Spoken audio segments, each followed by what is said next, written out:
Because of the nature of today's video, before we start, I just want to take a moment and say that if you've ever felt like it wasn't worth it to go on anymore, please call the number on the screen and speak with somebody who wants nothing more than to help you through it. I've been thinking a lot about time lately, and subsequently age. I always assumed that I'd have time to get some of the important things done, and I still do, but less time than ever, and holy crap have the years snuck up on me. I'm past the halfway point now, according to averages anyway. And having more years behind than ahead really starts putting things into perspective. Like, what a failure I've been. Up until this point in my life, I've done literally nothing that mattered, in the grand scheme of things anyway. On a personal level, that's going to be a bit different. Of course, my wife would attest to that, my parents, and my wife and I are very happy together, and I'm thankful every single day that we found each other, because I don't know that I would have made it this far without her. How much longer are my parents going to be around? I don't feel old, not yet, and I'm not old yet, but I'm older than I've ever been, and a whole slew of funerals in the last few years has kind of put a spotlight on my own mortality for me. Kind of felt the need to talk about it.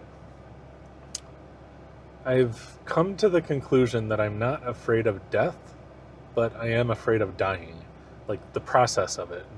People always say how they hope they'll die in their sleep, and for me, I just think that just because the body looks peaceful doesn't mean that the mind was. I just imagine knowing that it's happening and feeling trapped and helpless and knowing there's absolutely nothing I can do about it.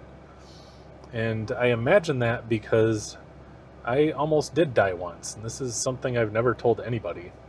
It wasn't an attempt to end myself, but either way, I'm not going to go into details because it's not something that I really like remembering. But I can tell you that that's exactly how it felt, even being awake and alert. Maybe especially because I was awake and alert. But thankfully, it wasn't my time. There is no good way to die. It's kind of funny, the most common thing in the entire world, the one thing that ties us all together, the one thing that unites us with not only ourselves, but with every other organic being that's ever lived. But it will forever be life's biggest mystery. And I don't mean, what happens after. Everyone has their own faith and beliefs, or lack thereof, when it comes to that. But I'm talking about the process itself. Like, we will all go through the process of dying. Hopefully not for a long time, but it will happen. Even hitting 30 years old, it didn't sink in how fast time was moving past me. And I heard a theory once, or hypothesis maybe, that the reason time seems to move faster the older we get is because we've experienced more of it. So our perception when we're 10 years old and we experience 1 year, that's a tenth of our entire life.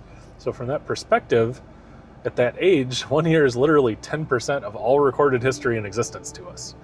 By the time we're 50, though, a year's just 12 mortgage payments, 15,000 miles, 2% of our life instead of 10. And 2% tends to go by a lot faster than 10%. I don't know how accurate that is or if it's even a real thing, but it makes sense to me. And does explain why the last 20 years of my life have seemed to go by a lot faster than 4 years of high school did. There's a light to all of this thinking that I've been doing, though, because I've decided that in order to make the most of the rest of my life, I not only have to stop looking back, but I have to stop looking forward, too. Not entirely, I'm not talking about everything, but just looking forward to the end of it.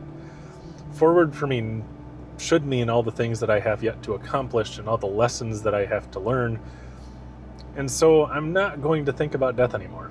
Not until it actually comes to be my time anyway. And that way when I do, I can greet him as an old friend that came to visit me once when I was in my late teens. And he didn't take me because I still had so much left to do. So the next time we meet, I can thank him for letting me finish. Thanks for hanging out today. This was a bit darker, I know, and I apologize. But sometimes you just need to get things off your chest in order to really move on from them, and that's what this video was for me. Please do me a favor, hit the like and subscribe buttons, and let me know your thoughts on the end down below. I truly do appreciate it, and you for listening to me today. Until next time, take care.